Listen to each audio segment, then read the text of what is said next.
calm, focused happiness. Hey, Mindful Tribe, I'm here with an expert on the topic of parenting. And I love the title of her book. It's A Parenting Revolution for Higher Evolution. So it's going to be interesting talking about parenting and how it relates to mindfulness. My guest is a pediatric nurse practitioner. She's an acupuncturist. She's a parenting specialist, as I already mentioned. She's a mom and so many other things as well. I'm here today, Mindful Tribe, with Julie Hatch. Julie, are you in mindfulness mode? I am. Got to center, take some breaths, and then I'm ready to go. That is great. What does mindfulness mean to you, Julie? Mindfulness, to me personally, or as a parent, or both. So mindfulness, and I go, it's kind of a definition that Jon Kabat-Zinn gives it, which I completely agree with, that it is being present in the moment, in the here and now, without, he doesn't say it this way, without thinking about what's happening in the future, without dwelling on what's happened in the past, right here, right now, with no judgment, not calling it good or bad, but you're just right here, no judgment. There's one other component to it, but just being mindfully, just being accepting what's happening in the moment. Yeah, and how does that apply to us as parents? How can we be more mindful as a parent? Because we're constantly putting out fires, dealing with issues, trying to do the very best for our children. Yeah, it's which means that it's really all the more important to be mindful, because we're running in 1,000 different directions as our children, and you're putting out fires, trying to get food on the table. So which makes it all the more important to take a minute or two and breathe. And I'm big into spending a little bit of time, not a lot, connecting with your child, putting the phone down, stopping all the rigmarole and the rushing around for just a couple of minutes and really connect with them. And I think that goes a long way with kids. And so that takes some mindfulness. It means you got to pay attention, trying not to judge what's happening in the moment, but just being with your child, talking with them, listening to them, actually talking less and listening more, and just paying attention to what's going on with them and your relationship with them. As we move forward in the interview, I want to ask you 5 quick answer questions, Julie. And the first one is this: who is one person who has been a really powerful influence in your life when it comes to mindfulness? Eckhart Tolle. Yes. Yeah. I'm going to see him live tonight, actually, in Boston. You are? Wow. Yeah. That's fantastic. The teachings of Buddha have done a lot with that. So those bigger people that teach mindfulness and consciousness, a whole Ram Dass does consciousness. So there's quite an array of people that I have read and listened to. Julie, how has mindfulness affected your emotions, or how you deal with your emotions? If you can stop to be, I'm still learning mindfulness. I think we all are. I'm trying to practice it and perfect it, which probably will never happen perfect, but it helps in centering yourself, not letting your emotions take over, or trying to get out of here where your emotions are, or thinking about your emotions and your fears and your worries and your anger and all of that, but to be centered here and to breathe and to focus on the breath and which helps to let those emotions go, and then come back and deal with them when you're in a better place. So it's more responding to emotions than reacting to emotions also. Right. I recommend your book, A Parenting Revolution for Higher Evolution. And I didn't mention the subtitle yet. It's Raising Resilient, Responsible, Compassionate Kids from the Inside Out. And that book just came out in February. So Mindful Tribe, check out this parenting book, a really great book on the topic. And Julie, are there any other books that you would recommend in this area of mindfulness? In the area of mindfulness or the area of painting? In the area of mindfulness, I could go to my bookshelf and pull out all kinds of books. There's an excellent book on I think it's parenting. I think it's mindfulness parenting. It's a bit older. The Blessings of a Skinned Knee, Ram Dass, Eckhart Tolle, Thich Nhat Hanh. Oh yeah, right there.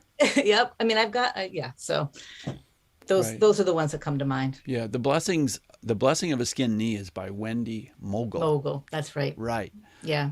Right, Wendy Mogul. Yeah, that book, "The Blessings of a Skin Knee," that it really reminds me of my childhood because it seems like we had skin knees all the time. You know, Yep. we were always riding our bikes and falling, and this happening and that happening, and we just got so used to it. It didn't really mean much. Right. You picked yourself up and went on. And that's a lot of what the book is. It's based on the Jewish tradition of family. And she incorporates a lot of get your skinned knee. It's a blessing because you learn to live with or to get beyond that. You get a lesson from that skinned knee. Yeah, definitely a lesson. Yeah, that's for sure. Yeah. Well, are there any apps that you ever use or that you recommend to any of your clients that can help with mindfulness?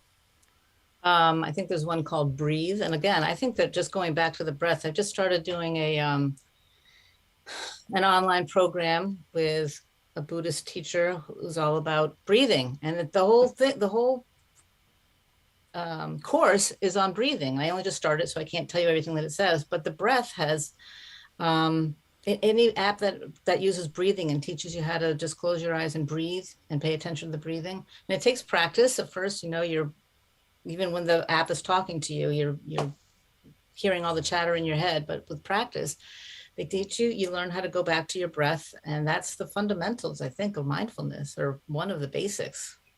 Yeah, it really is. And yeah, I was going to ask you a question about breathing, so you answered it before I even asked. So that's great. Breathing is so important, isn't it? And do you find with children too that you use that?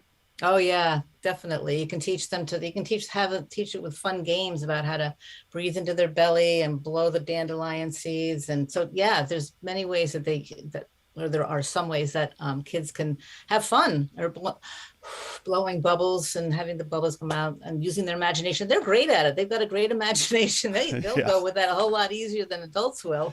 that And is it's a so true. great, yeah, and it's a great thing to teach kids. It's a great tool, way of handling stress. And the earlier they learn it, the better. It'll be with them for life. Yeah, I want to talk to you a little bit more about your book. When you started to write this book, what was your overall goal and how long did it take you to do this project? Um, it, the book was in the hands of an agent for a year, trying to find a publisher, which she never did, which is why it's now self-published. So it took me about a year and then another year sitting with an agent. And my goal has with kids, I've worked with kids for so many years. And I have a passion for kids. I think that kids just deserve so much, not better or more than what we're doing. We're all doing the best that we can, but they deserve the best that we possibly can give them. And we are the ones that give them that chance because we are the ones that they refer to for everything. When they're young, we are their only source of reference. And so the book was to help kids, though, you have to help parents. This was meant to help parents, to help their kids, to help their kids have a better chance and a better perspective on life. And part of that was also, I was very aware of the rising rates long or before the pandemic, but the rising rates of anxiety and depression in kids is really concerning. The rising rates of ADHD diagnoses, I just think the kids are being, I don't know. I think that they need to be given a better chance. We need to be aware of what it is that's driving their anxiety and their depression and help them with it and understand it and work with them in a different way. Because what we're doing now, it doesn't seem to be working because the anxiety and depression rates are going up, up, up, even without the pandemic influences. So I think that they deserve more from us to help them enter adulthood in a better prepared way. Yeah, I agree with you.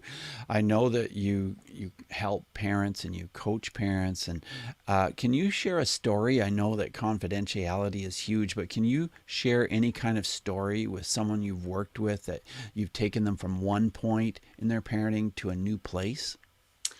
It's a small example, but it's I think a significant example. I was seeing a 14-year-old girl for headaches. I was treating her with acupuncture. And as an aside, the mother brought up her concerns that her daughter was depressed. She said she doesn't have a whole lot of friends. She likes to spend time in her room.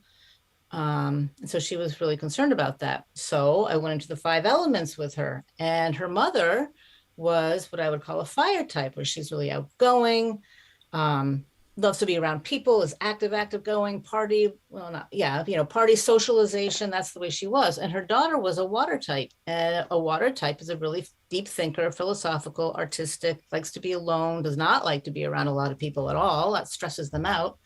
And so it's their water type. And she wasn't depressed. She was a water type. So I helped the mother to understand her mom's element type and daughter's element type were very different. None is right and none is wrong, but to help her understand where her daughter's behavior is coming from. Behavior, it's just her way of being, was her water type, element type. Julie, what would be a final word of wisdom that you would have for a parent out there who feels like they'd like to use a little bit more mindfulness in their parenting? Yeah, I think that, like I said, take the time to really connect with your child, listen to them, look at them. And I mean, really connect and listen to them, really listen to them.